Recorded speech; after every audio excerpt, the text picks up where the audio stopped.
On behalf of the province today are the province's Chief Medical Officer of Health, Dr. Jennifer Russell, and Premier Blaine Higgs. Dr. Russell.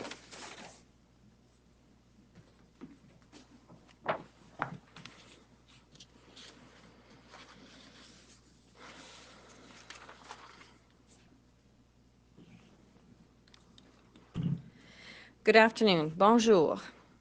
As you know, we announced our first presumptive case of COVID-19 on March 11th, and we knew there would be more cases.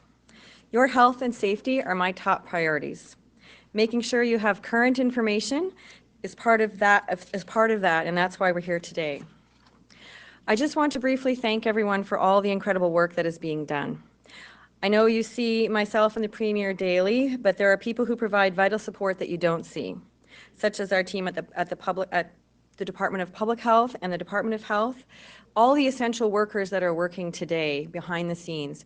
I acknowledge the doctors and the nurses on the front lines yesterday, but I want to acknowledge that the entire team of people who are working in essential services right now. So, for instance, janitors and also people who work in nursing homes, hospitals, who don't have the option to work from home. There are so many dedicated people who may not get a lot of recognition, and I want to thank you for doing so much in this time of uncertainty. You are the unsung heroes. Ma priorité absolue est votre santé et votre sécurité. S'assurer que vous disposez d'informations à jour en fait partie, et c'est la raison pour laquelle nous sommes ici aujourd'hui.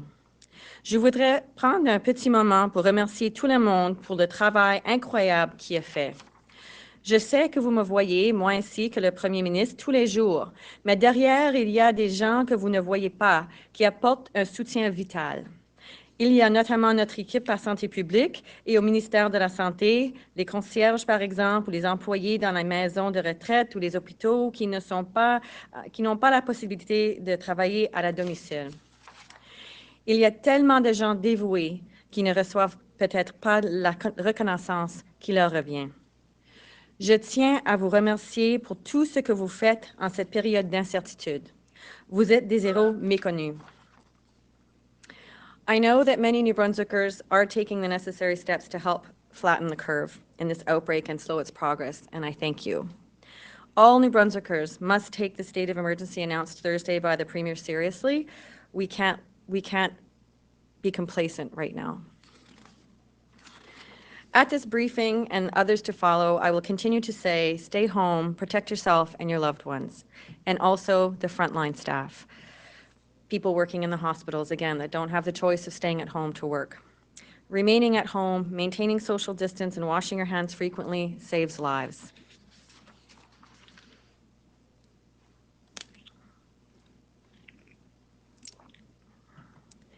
Les tests ont permis d'identifier 6 autres cas présumés de COVID-19, ce qui porte à 17 le nombre de cas présumés ou positifs au Nouveau-Brunswick. Les 6 nouveaux cas sont un homme entre 40 et 50 ans dans la zone 2, le sud de la province, qui a fait une croisière. Une femme entre 50 et 60 ans dans la zone 3, centre de la province, qui est en contact direct d'un cas présumé préalablement identifié. Une femme entre 60 et 70 ans dans la zone 2, le sud de la province, qui a fait une croisière. Un homme entre 60 et 70 ans dans la zone 2, le sud de la province, qui a fait une croisière. Une femme entre 50 et 60 ans dans la zone 2, le sud de la province, qui a fait une croisière. Une femme entre 20 et 30 ans dans la zone 2, le sud de la province, qui est un contrat étroit d'un cas présumé lié à un voyage. Les tests diagnostiques ont confirmé qu'il s'agit des cas présumés. D'autres tests seront menés au Laboratoire national de microbiologie à Winnipeg pour confirmer que ces cas sont bel et bien le COVID-19. Testing has identified 6 additional presumptive cases of COVID-19, bringing the number of presumptive or positive cases in New Brunswick to 17.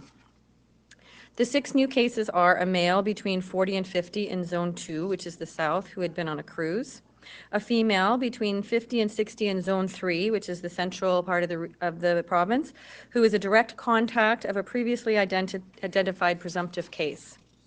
a female between 40 and 50 in Zone 2, which is the south, who had been on a cruise, a male between 60 and 70 in Zone 2, which is the south, who had been on a cruise, a female between 50 and 60 in Zone 2, which is the south, who had been on a cruise, and a female between 20 and 30 in Zone 2, which is the south, who had a close contact to who is a close contact to a travel-related presumptive case.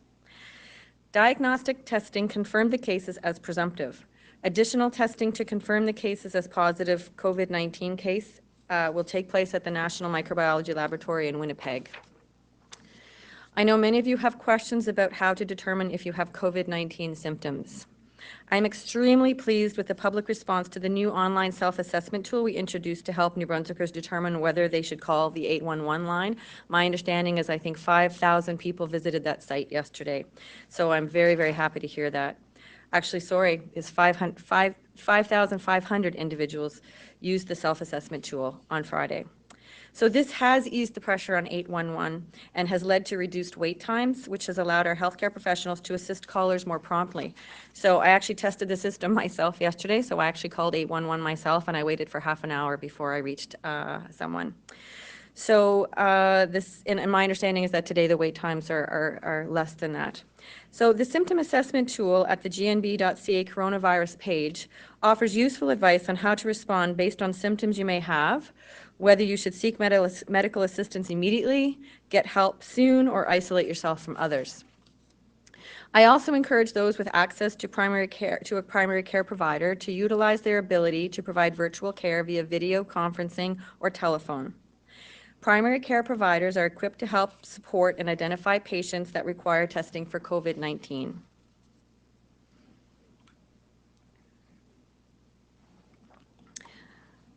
Effective immediately, and for the duration of the emergency, patients with drug coverage under New Brunswick's public drug plans will only be responsible for the initial co-payment on a prescription fill or refill.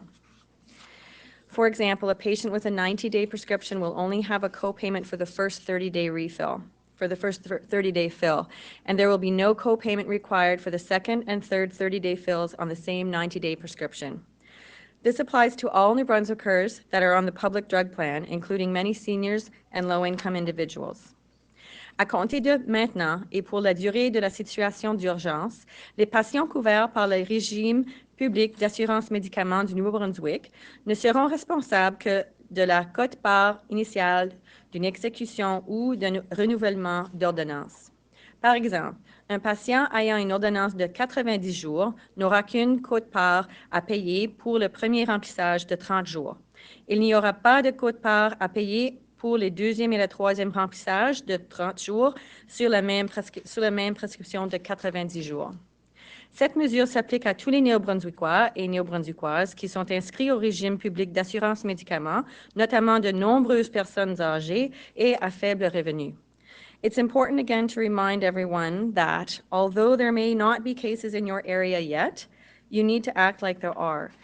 There are people traveling from all over the world to different parts of New Brunswick, and we are anticipating that if they stay at home and self-isolate, then as they develop symptoms and call 811 and continue to self-isolate while they wait testing, then we can contain the travel-related cases. That is our goal right now. We need to behave as though we all have COVID-19.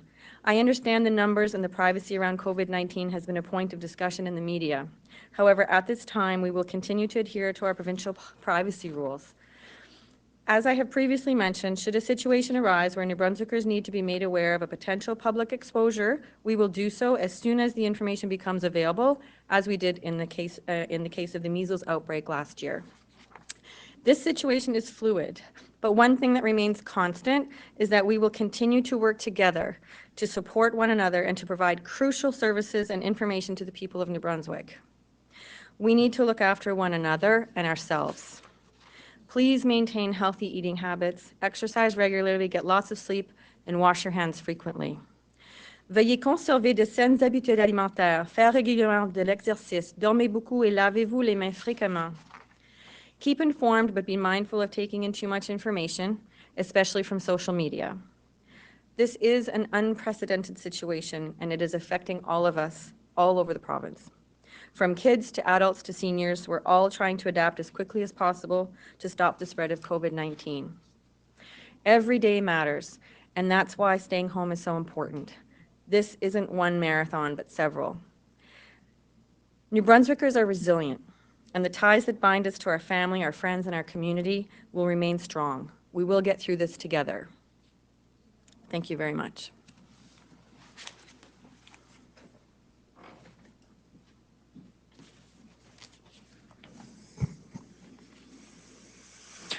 Good afternoon. Bonjour. As we've just heard from Dr. Russell, there are 6 new presumptive cases of COVID-19 in the province, bringing the total of confirmed and presumptive cases to 17. This is not surprising news. Based on what we've seen in other jurisdictions, we know that the numbers will continue to rise. We have put measures in place here in New Brunswick to try to slow down the rising number of cases. With our province under state of emergency, I'm imploring people to continue to take this situation seriously. If we continue to self-isolate by staying in our homes and avoiding contact with others as much as possible, we can succeed in our goal of flattening the curve and protecting our most vulnerable residents. Si nous continuons à nous auto-isoler en restant à la maison et en évitant le contact avec les autres autant que possible, nous pouvons atteindre notre but, qui est à planir la courbe et de protéger nos résidents les plus vulnérables. In the coming weeks, I will have more data and will be able to make decisions about whether select facilities can start to reopen. But for that to happen, New Brunswickers have to do their part right now. Staying home now will reduce the duration of the emergency measures currently in effect. Starting today, the border between Canada and the U.S. has been closed to non-essential travel. This decision by the federal government is aimed at stemming the spread of COVID-19, and I know it's the right thing to do. In New Brunswick, we have an uncommon situation. Residents of Campbell Island are concerned about accessing the United States now that the border has closed. The Canada Border Services Agency and U.S. Customs and Border Protection are aware of those geographical challenges that affect these residents.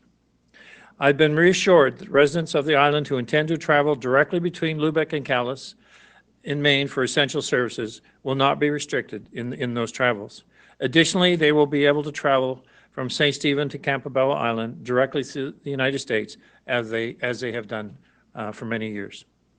I want New Brunswickers to know the government is doing its part to make sure that returning travelers know what is expected of them. Travelers with symptoms are not being allowed to board airplanes. Everyone who arrives, whether by air or by land, is being screened at the border. If they present symptoms, they will be separated from others, and public health will conduct isolation and testing. If they do not have symptoms, they will receive detailed information on what is expected of them. All travelers must isolate themselves for 14 days after returning home. Anyone who gives these travelers a drive home from the airport or otherwise comes into contact with them must also self-isolate. I have heard that residents are calling 911 to report individuals who are not properly self-isolating. We are working on implementing a phone line and an email that people can contact for advice on their concerns of how to help family members and neighbors comply with the state of emergency orders. This system will be in place by tomorrow, and the number and email will be shared on the GMB website and social media channels. For now, the best thing you can do is to direct returning travelers and all residents to follow the guidelines laid out in the state of emergency order. As Dr. Russell said, we have been working hard to address the issue of long wait times for people calling the 811 telecare line, and we are making progress. We have set up extra lines and created a new outbound call center staffed by 15 nurses to return the backlog of messages. Our target right now is 30 minutes to receive a callback. And as noted earlier by Dr. Russell, that was tested directly and it's working. And I only can see that getting better and more responsive. I'll also ask you to please listen to Dr. Russell's advice and refer to the new self-assessment tool available on Government of New Brunswick's COVID-19 website before you call 811. Patients who do call telecare can also use an automated system to assess their symptoms. I know the past week has been incredibly difficult for everyone. We are all trying to adapt to a new temporary way of life. We will continue to make changes as needed in the days ahead based on the advice of public health to ensure the safety of all residents. I'm inspired, as always, by the resiliency I see in New Brunswickers. I know we will persevere, and we will get through this difficult time if we remember that we are in this together. We share our ideas, our thoughts, and our assistance. I am confident we will fight this health crisis, and we will win. Thank you. Merci.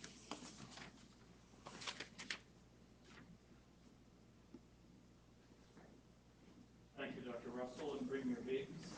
We'll now proceed with questions from the media. Nous allons maintenant procéder aux questions des journalistes. First up is Laura Brown from CTV.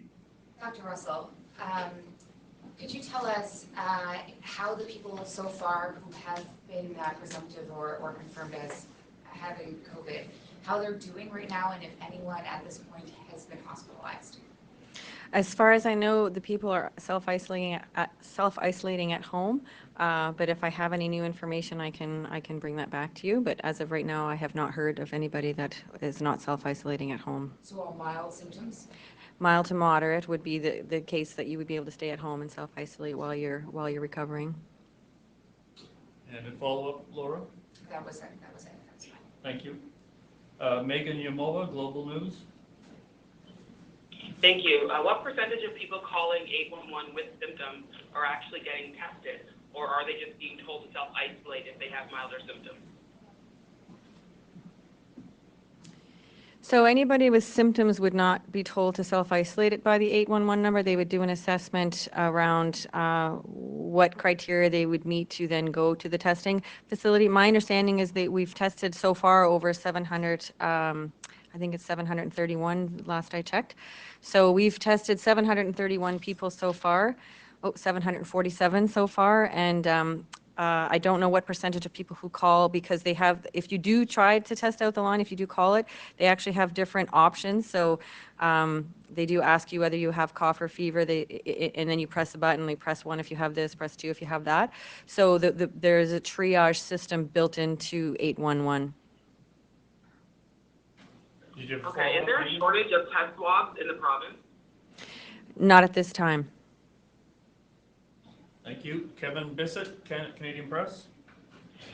Yeah, good afternoon. Prince Edward Island announced today that it's doing screening at all entry points to the province, and anyone entering PEI, whether it was international travelers or travel elsewhere within Canada, is being asked to self-isolate for 14 days. Is New Brunswick considering the same kind of move? So I just heard that news this morning, and so all of my colleagues across the country, we were planning to have a discussion around that tomorrow. So that's really concerning news, and we definitely will be having a conversation tomorrow about that, and more to follow. Did you have another question, Kevin? I do. We heard this morning from the Prime Minister about efforts to repatriate a lot of Canadians from abroad. Do you have any handle on how many New Brunswickers are involved with that?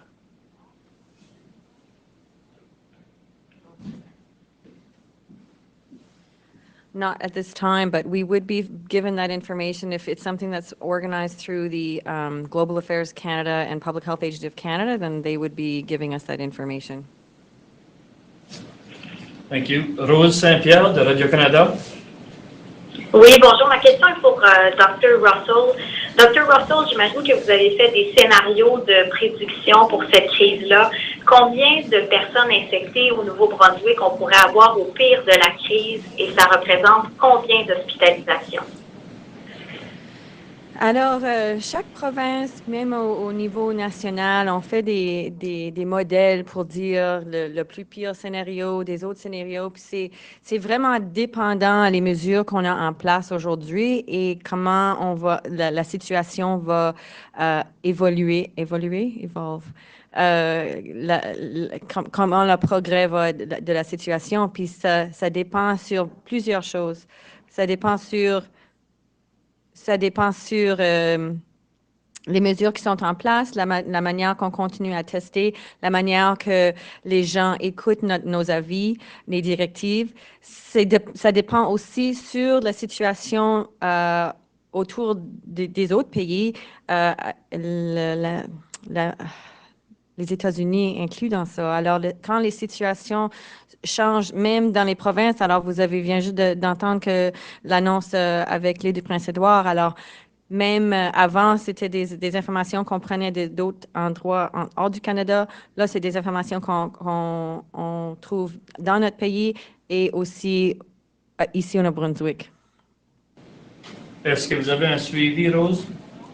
Oui, j'aimerais savoir si vous avez fait des prédictions concernant la région où on risque d'avoir le plus de besoins dans les hôpitaux. Les mesures qu'on a prises à ce moment-ci, c'est vraiment de diminuer les demandes sur le système présentement. Et je crois qu'on a vu comme une diminution de presque 30% des services qui sont offerts pour nous donner les ressources et la capacité de gérer les problèmes avec s'il y avait une augmentation des cas ici au Brunswick. C'est vraiment intéressant maintenant les choses qui arrivent dans les autres provinces, puis les étapes, puis les choses qui sont mises en place ici déjà. Ça nous donne une bonne sens maintenant, présentement, d'évaluer la situation cette semaine, la semaine prochaine, puis on peut garder sur l'information qu'on a sur les résultats de tous les tests pour voir un bon portrait de la situation. Merci. Gary Moore, CBC. Hi, my first question is for Dr. Russell. Horizon is looking to retirees and students for help. What's the staffing situation like right now if they're putting out this call for help, and what would that extra help be for right now? So I know New Brunswick Medical Society was doing some of that work. I haven't spoken to the RHAs recently about that, but my understanding is that anywhere they see a need in terms of where they can help out, obviously those are resources that are really important, and planning at this point in time, again, those discussions are happening and getting prepared for more cases as time goes on. Okay, my second question would be for the Premier. Premier Higgs, I'm just wondering, with the news about PEI that they just announced there regarding people coming onto the island having to self-isolate, and Newfoundland as well, but in particular to PEI, I'm just wondering how is this going to impact people who travel there from this province on a day-to-day basis for work and business that are still working? Well, I guess, that was news that they have done that right now, but we have had these discussions with other colleagues across the country, and most recently with Stephen McNeil just yesterday about our cross-border travel. And while we've limited all of our employees to stay within New Brunswick, we decided that we weren't going to limit between our respective provinces. I know it's a single entry point into PEI. It makes it, I guess, easy to track in that sense. We all kind of will do our own thing in relation to the movement, but we're focused on out of country travel, certainly from the U.S. And as we've said before about snowbirds coming home and the message they're getting at the border and the need to self-isolate and to take this very seriously. That is our focus. We will be discussing this week further measures for cross-Canada travel. And I think we can get synced up with other provinces in that regard. And I likely will have a discussion with the Premier of PEI just to understand the criteria and what he felt was necessary for his province. Thank you. Sorry, I missed the beginning. How many presumptive cases and confirmed cases do we have? That would be on the website, Megan. Andrew Waugh, Brunswick News. Yeah, so Premier, based on what I'm hearing, the Premier of Prince Edward Island didn't give you any kind of a heads up on this. Is that correct? I wasn't aware of it, no. But that's okay. I mean, obviously, I wouldn't expect him to seek my permission, and he wouldn't expect me to seek his. And follow up, Andrew? Yeah, Dr. Russell, most of these new cases involve a cruise ship. I understand you got privacy concerns, but can you tell us if they were all on the same cruise ship? Did they all come home together? Are there concerns about the flight that they were on? That kind of thing? I don't have any other information than what I presented you today. The regional staff are the ones that are doing the contact tracing, and if there were concerns like that, they would be letting us know, and we would be letting you know. Bobby Jean McKinnon, CBC. Hi there. Sorry, it's a bit difficult to hear, so apologies if I'm repeating something. But we've heard how many negative tests there have been, but how many tests are pending? Hello? Hi, I don't have that information. We are going to be having a number of tests that get done every 24 hours, so we'll always have some in the hopper, as they say, so I don't have that number, but I can tell you how many tests have been done and how many presumptive cases we have. We've done 747 tests. So how many tests have been done is the number of negative tests? That's the only number you have? No, that's the total number of tests that have been done, so it includes the positives and the negatives. I'm sorry, I'm having a lot of trouble hearing. It includes the positives, the negatives, and the pending. But you don't have the pending figure? I do not. Okay. Is that something you can get?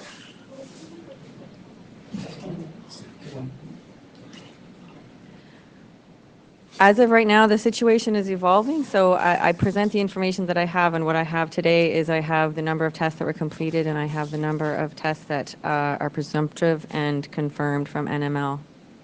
We've been asking though daily, and we've never gotten any indication. I mean, are we talking dozens, hundreds? Can you give us a rough idea? I can just tell you that in terms of the capacity for testing, that has been ramped up. So we're upwards of over 100 tests per day. So that, I think you can understand that we're doing over 100 tests per day right now. Okay. And Thanks. I was also wondering, other provinces such as Nova Scotia have completed many more tests than we have, and I'm just wondering, do we have different criteria for testing than other provinces, and if so, how do they differ? No, we don't necessarily have different criteria. I think there's probably a combination of factors in terms of what has happened so far in the situation. So here in New Brunswick, every time there was an assessment done around a COVID-19 possible case and in that kind of investigation, the risk assessment was done, and there were the criteria have actually evolved, but they've evolved nationally across the country. So I can't say exactly why there would be more tests done. I can just tell you what we have been doing and what we will continue to do and responding to this situation. Okay, that's all the questions from the journalists. Thank you very much, everyone, for attending. Merci tout le monde.